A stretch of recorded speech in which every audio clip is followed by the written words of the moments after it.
In this video, we are going to continue to talk with Carrie today, and we're talking about chronic pain. And maybe you're out there and chronic pain is a real part of your own life or that of someone that's close to you. And we're going to continue to talk about today more of the mental health piece of what chronic pain is about. Because pain, you think in the physical sense, ow, you're in pain, but there's more to it for us emotionally and psychologically. So Carrie, why don't we share about that for a few minutes? Well, one of the hardest components for people with chronic pain is a lot of times people say it's all in your head. I mean, I've literally had doctors say to me, I had a doctor say, your pain is ridiculous, it's all in your head, Wow. and that pretty much destroyed me because you're coming to somebody that you trust that's a professional to help you, and they just really are dismissive. And so now when I look at it from the other side, and I even say this to my clients, which they hate, I always say, it is all in your head. And they look at me like, you're just another person.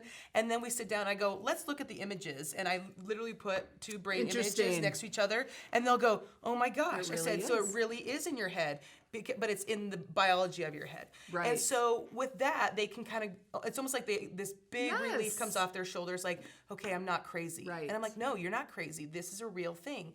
And so much of chronic pain is addressed by the medical science, and mental health is always the last component. And lots of times I think it needs to be flipped. The other way around. And because so much of chronic pain can be helped by working through stress, anxiety, and depression, and improving sleep. So those components are probably the biggest issues that but make chronic pain worse. Okay. And so I've seen with so many clients, if you can decrease those and improve quality of sleep, even if you get pain levels down 2 or 3 points on the pain scale, that makes life a lot more manageable. Okay. And so that's one of the components that people really miss. And a lot of doctors aren't using that to the best of their ability, or a lot of mental health professionals are not trained to truly work with chronic pain. Okay. So I get people to ask me all the time, okay, tell me what I'm supposed to do with chronic pain clients, because if you haven't lived through it, sometimes it's hard to understand what really comes with that. And so one of the biggest things that I do attack first is the sleep component. Okay. And so much of lack of sleep has to do with anxiety and depression and stress. But if we can get clients to get on a good sleep schedule, that is probably one of the biggest things that we try and do. And that can go from sleep routines. Some it's even getting on medication just for the beginning, just to get onto a regular sleep cycle. But the other thing is really trying to address the stress issues, the anxiety issues in their life, because so many people go to bed and what happens? Right, they're thinking about they're their thinking stuff. so Right. much. And I know for me, there's all these rules for good sleep hygiene, and I think I break every single one of them, because for me, sleeping in silence is awful. Right. And I don't listen to classical music. I listen to a TV show that I have seen so many times, but it's that kind of story going in the back of my head. I always say Tim Gunn is the voice of a piece for me. And so the other thing, so it's once we can kind of get on that and really good quality rest, that's probably the number one thing.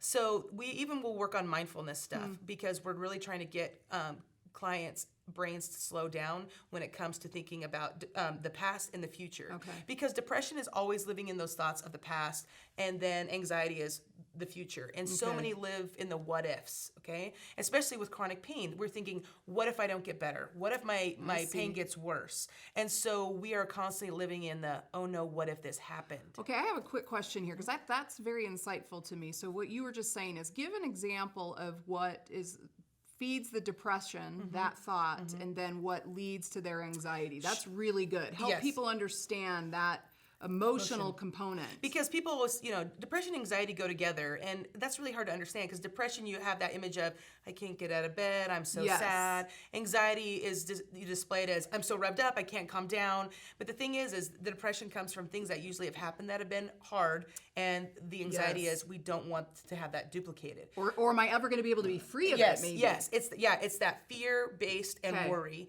And the thing is with chronic pain, that is the enemy. Fear, stress, and worry is the enemy. Because that's what triggers that nervous system to stay flared up. Okay. So I know for me, I'm a really low anxiety person. I've had to train myself to be that. But I know when I have any amount of anxiety, my body carries it all. Okay. So my brain could be like, I'm fine, but my body's saying, no, you're not. Okay. And so for me, I know then I have to address what's really going on anxiety-wise, because I've got to get it calmed down. Because the thing is, my system's always going to have this kind of turn on. I have to work around what that looks like so I can always be on alert to, okay, we got to calm it down. Okay, so when you're working with the client that comes in and they're presenting issue as chronic pain, what I'm hearing you say is you'll spend some time figuring out the depression and anxiety. Because if you can get them to understand that, and like you said, then work on mindfulness and working through some of those issues, then they'll start to see maybe that it gets this nervous system to turn quiet. down.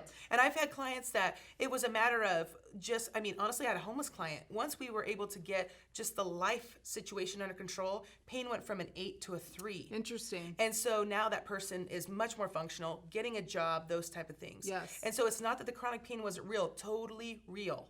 But that anxiety was just having it flaring it up so much. Same thing, one of my other clients, and once finals, she just got through finals week, and she's like, I'm doing way better. Why? Because she wasn't worried about passing chemistry. Right? And so that just continually flares it up. So that's why I really try and work with people that even in those high stress situations, I mean, finals when you're in school is hard. Being homeless, high stress situation. But how do you take those really high stress situations and manage that?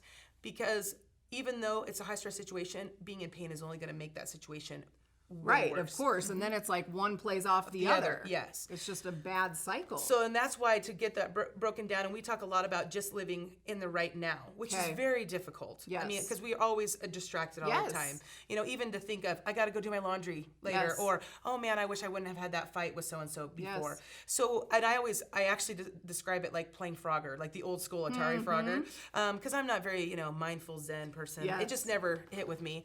And so I would just describe it as, with Frogger, you have to jump one level at a time. If you're focused at the end, you're going to get hit by the semi, right? And so for, to really be mindful, it's being present right now. And I know for me, it's easy as a therapist. We're literally trained to be present all the time. But as I say, I can't do anything about what's going to happen in the next 10 minutes. Right. So I can choose to be here and keep my nervous system as deflated as possible. And one of the things you can do even for that is really pull in on your senses. So I would say you can't taste in the past or the future. That would be awesome. Yeah, if I could taste in the past, or if I could taste in the future. You can't smell or hear in the past or the future. You can only be here. So it might be like, that's why essential oils can be really helpful, or a certain music, or even like the feel of your clothes, because it brings you back when sometimes life is pulling you away. Okay, well, this is what's fascinating to me, because for people out there today that might be like, I never had an injury, or I'm not some high-level athlete, but yet I deal with chronic pain. Maybe people in their life are like, what's wrong with you? It must all be in your head. And what I'm hearing you say, and for you guys out there, if you're dealing with chronic pain, then let's take the time to go explore that with a professional to see what's the underlying, what are those underlying issues for you that might be a trauma in your life, a relational thing that happened that is triggering that nervous system to turn on, and we need to learn how to get it to get quiet again. So use those questions and talk about this with someone in your life, because chronic pain is real. And there are things that you can be doing to help you in your journey to healing and getting better. And so we're going to continue talking about this in another video, and I hope you join us for that. And so we'll see you in the next video.